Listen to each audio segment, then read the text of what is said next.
All right. So listen. So we're going to talk a little bit today. This is kind of weird because we got the super small screen over here. So we want to make sure everybody can squint or come up to the front if you want to check this out. So I'm going to talk a little bit about some stuff we got going on in Pepsi, and I'm talking about what we're calling like the next era of Pepsi, and because we recently went through a lot of change. And I'm going to talk and use a little bit of it to talk about, which we'll get into the fireside later, about some ways that we see marketing evolving in the future. And so, listen, Pepsi is it's a wonderful brand. It's an honor and a privilege to work on a brand that's so well known and respected, regarded like Pepsi. And it's a little bit even crazy to think that just recently we were able to change our logo and evolve our visual identity in such a way. And this, hopefully you've seen, and hopefully you can even see it from your seats because it's so small. But the new visual identity we just launched with Pepsi just rolled out last fall, and it started to roll out in the marketplace as we speak. And this is kind of the from to, and it's been, this is not a change you can imagine for a company our size and a brand this scale that we take lightly. This is the first time in about 14, 15 years we've done this. We do this every so often as kind of housekeeping, but when we do it, each time we think of it as a new chapter, a new era, kind of for what are we going to be doing next and what's important. If you think of like the last logo change, it was all this kind of minimalism, iPod kind of vibes and kind of all that. Now it's kind of like, well, why did we make the changes how we did and where are we going? And so we've talked about, there's a little bit of the format, but this idea of the next era of Pepsi. And so what I want to talk about is some of the changes that we've made, but then also I'll share a couple of examples of some things we've done since that time that kind of reflect the way, me and my team approach our marketing as we get into it. And so one of the biggest changes we did was this next era is going to be really led by zero sugar. We have an intentional shift in our portfolio to lead with zero sugar. So you'll see we incorporated black into our logo and really are leading now with Pepsi Zero Sugar in everything that we do. We also want to make sure this new logo and visual identity reflects our brand really around our unapologetic enjoyment is really what our brand positioning is about, and really is much more confident, much more bold, and all that, and much more flexible in terms of the different ways and places it can look. As we think about kind of the world for the next 15 years, we know there's going to be more of a digital presence in everything that we do as a brand. And Pepsi's a very tactile brand, right? It's a can, it's a bottle, it's a product you enjoy, but we need to make sure our brand can live and breathe in a digital era as well as in the physical era. This idea of being phygital is what we talk a lot about. And so we've created this Pepsi Pulse that you'll start to see throughout a lot of the different things that we do with the brand moving forward. Also, next page. And just making sure just this idea of this electric blue and black and how we tie it all together, really creating this brand distinction that is so important for our brand. You can see some of our cherry here and how we're much more bolder and how we can kind of take it into new places and spaces as we get into merchandise and all those kind of things. So a lot of design stuff, and I'm not going to geek out too much on the whole design of it, but I want to kind of ground you guys in some of the strategic areas behind why we changed it and where we're looking to do it. So as we did this, saying, okay, we want this future-facing brand that has all these different potentials to stretch in new places, be digital, be zero-led, be a little bit bolder and all that, but how do we want to do it? We ran into, last fall, was our 125th birthday, which was a really big milestone for a brand. It's a pretty, 125 years, like, that's a pretty big milestone. And when you get to that kind of thing, you don't want to just look back and tell a bunch of these, Ken Burns documentaries of, back when we had these black and white pictures of people, delivering product. And you don't want to look backwards, you want to look forward and use that as an opportunity to mark how we're going to talk about the next chapter for Pepsi. And so I'm going to talk a little bit about this idea of how we looked back with this idea of trying to leap forward and how we told a story around our 125th birthday with some really fun, call it innovative things that the team has really been doing that really helped us kind of evolve for the next era, all the way even leading up to now, today, with the Super Bowl weekend that we'll get into some examples. At the crux of it, when you think about the Pepsi brand, it's a brand that's always challenged convention. Pepsi, I don't know if you know, Pepsi first invented the jingle. We were the first brand who created the jingle. We invented skywriting, which is, you're welcome. We created the diet category. A lot of firsts, we created this idea of lifestyle marketing with music videos as ads with Michael Jackson. There's a lot of firsts that this brand has always been kind of pushing and challenging convention. And we've always kind of had this thread around pop culture, right? And you think of these big moments like Cindy Crawford and Beyonce and Britney Spears and all of that. And I'm proud to say over the last handful of years, we've been able to carry that torch forward with a lot of the plans that we've been doing on the team as well. And so as we thought about our 125th birthday, we said, what's a way that we can still be modern in our approach to marketing, honor our heritage, but still kind of leap forward. So I'll use some of the examples to talk a little bit. We can get more into it in the Q&A and the panel as well.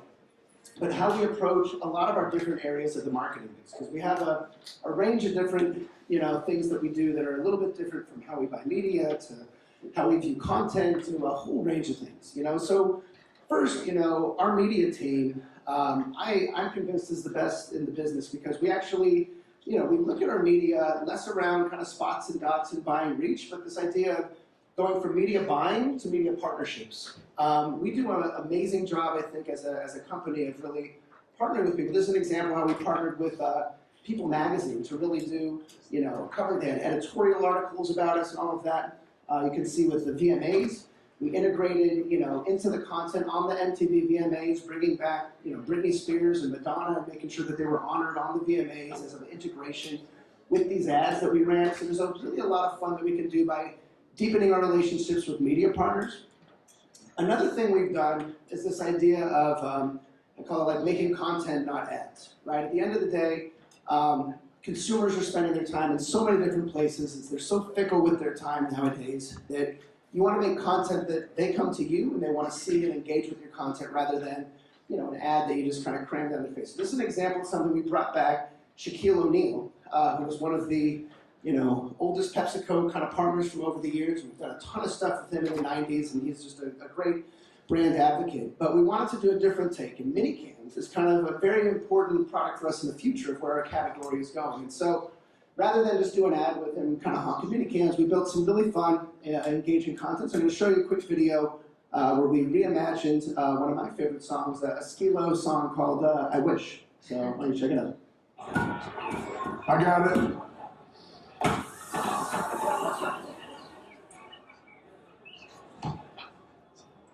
I wish I was a little bit smaller. It's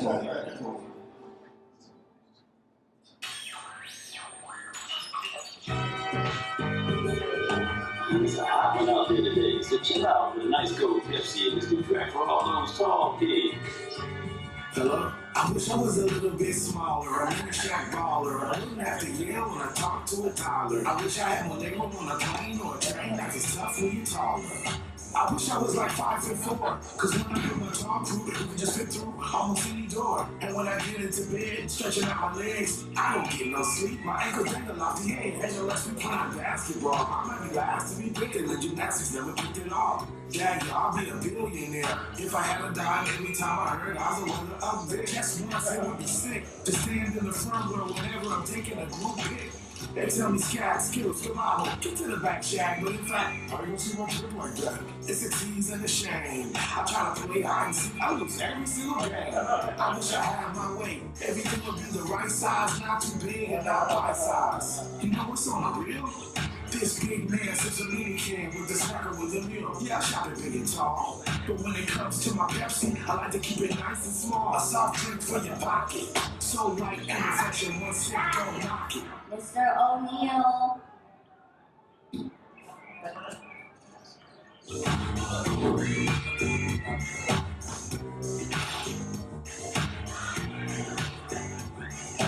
Hey, you, what's that damn? I'm PPPS, I really can. Ah, yes, ain't that fresh? The perfect size, no more, no less.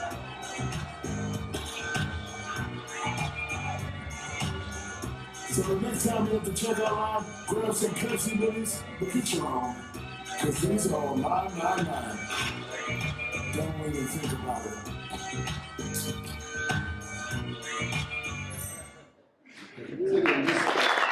fun.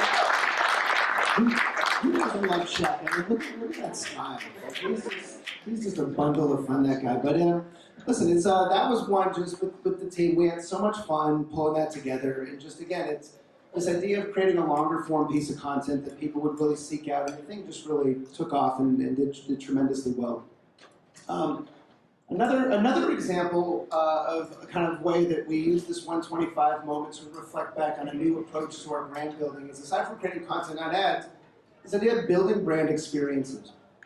And you hear about it a lot these days, where experiential marketing, right? If it used to be like, oh, come get a sample and come through my booth or whatever, it is a much more, people, especially post-COVID, are looking really for deep, interactive brand experiences. And so we thought there was a really rich opportunity to tell Pepsi's story, but also bring a lot of the best of Pepsi to life through what we call the Pepsi 125 Diner.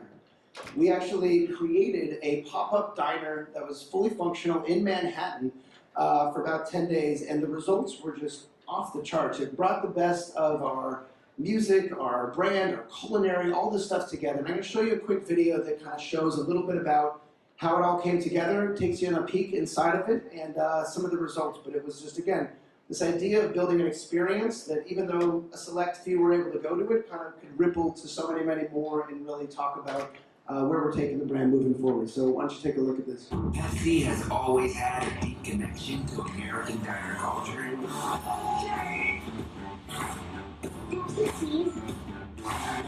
So when it came time to celebrate our 125th birthday, what better way to commemorate the milestone than opening an immersive diner in the heart of Manhattan? Pepsi over the weekend unveiled a new diner experience in New York.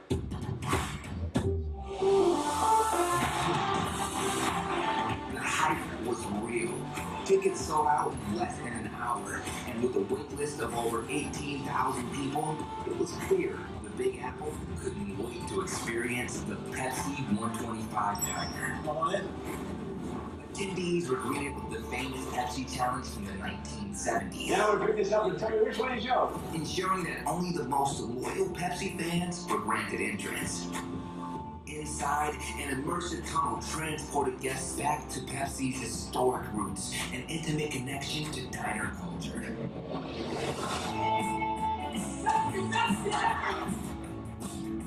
Fans could taste and relive some of Pepsi's most talked about past innovations. From Pepsi Blue and the iconic Crystal Pepsi to the buzzed about maple syrup Pepsi. Scenes from our most iconic commercials provided perfect brand-worthy backgrounds. And 4 custom booths each reflected something unique about Pepsi. The music, the sports, our most epic performances, and even the attitude. Pepsi's working okay. It's Guests ordered from a curated menu of reimagined diner classics, each infused with Pepsi and inspired by Pepsi chefs. With appetizers like mac and cheese with Pepsi-infused pulled pork, or burgers with Pepsi candied bacon.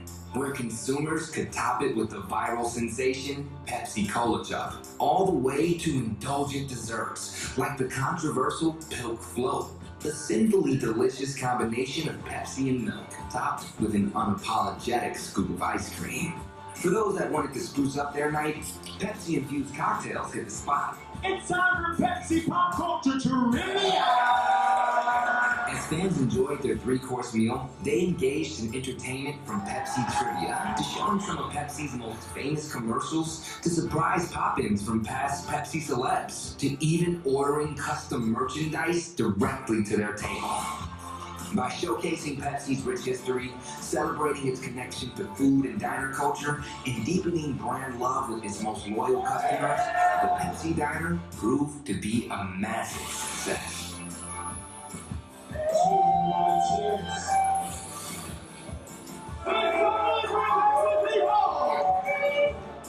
We set a new bar for what immersive experiences can be, and we have a feeling that this isn't the last time the Pepsi Diner will open its doors. All right.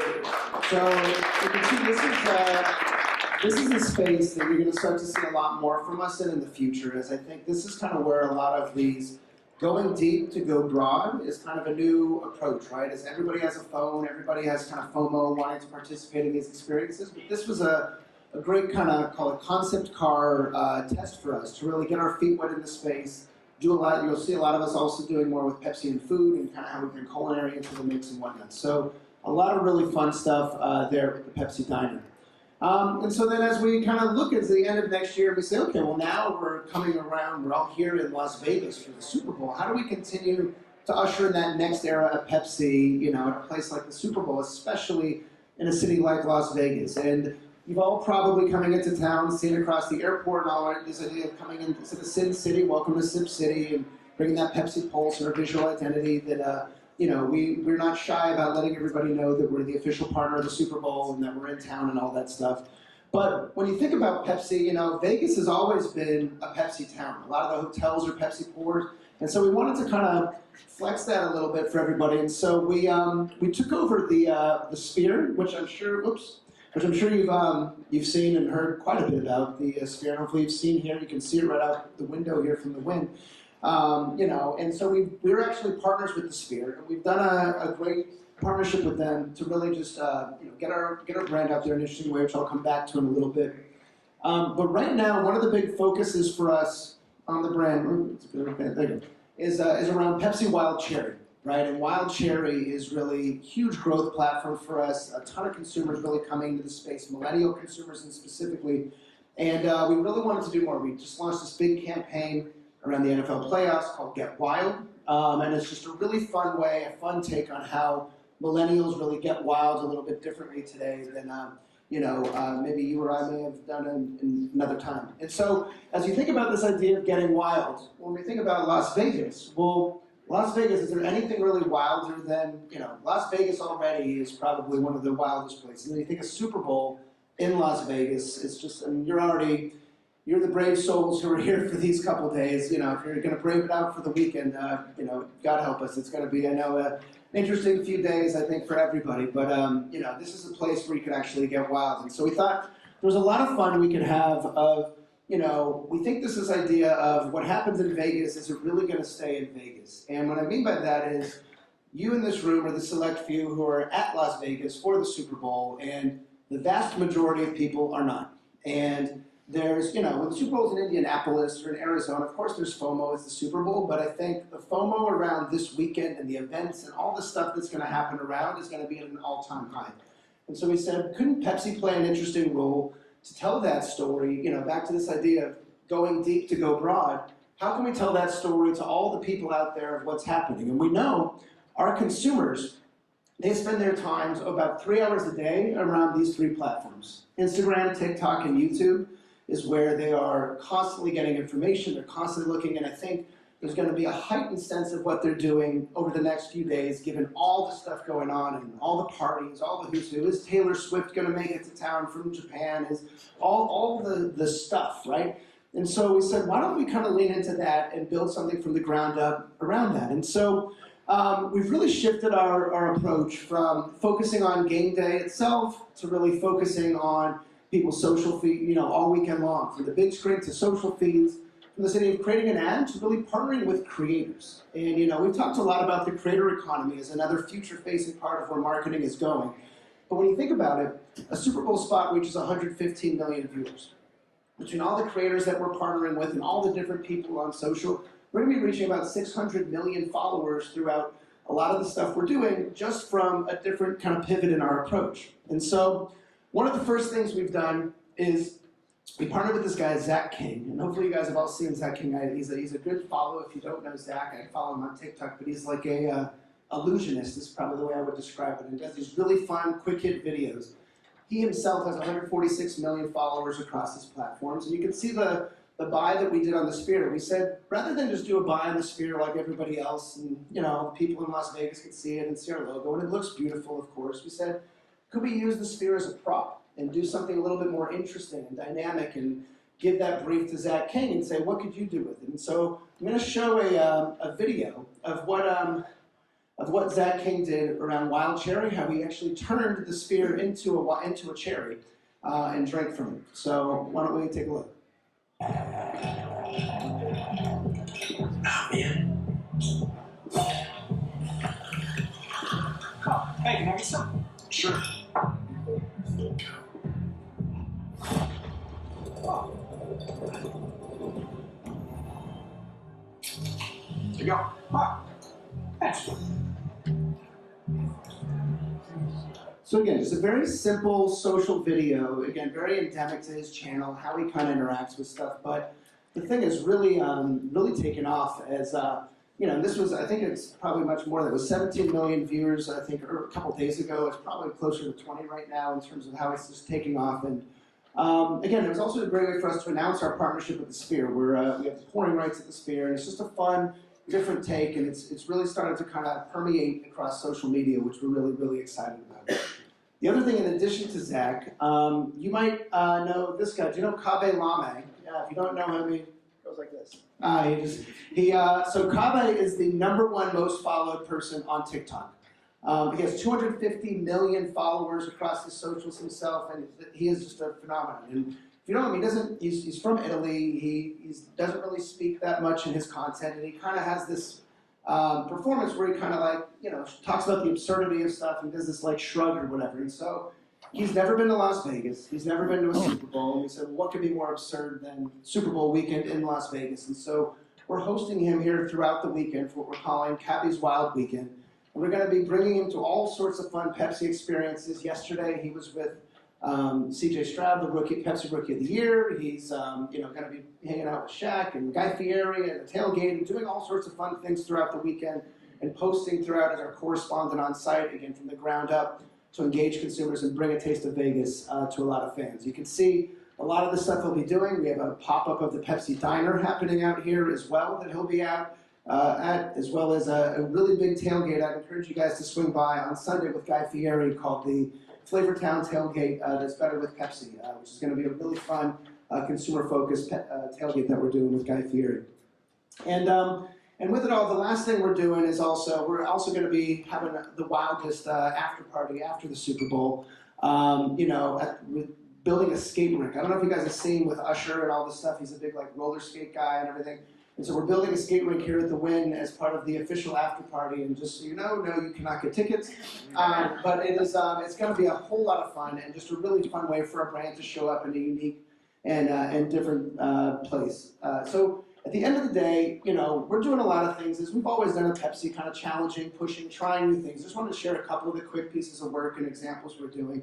But before we kind of get into the Q&A, I also just want to take one beat to think there's some folks from my team here as well, and I just want to say I'm very honored and humbled. I have some of the most talented people in the world that I get to work with every single day, and they are just such wonderful people across the board and very agile and fun. And to embrace this type of approach to marketing is not easy because we're breaking things constantly, and I just want to say how appreciative I am of all of them, and they just do a tremendous job. So I just want to, if everyone could give it up.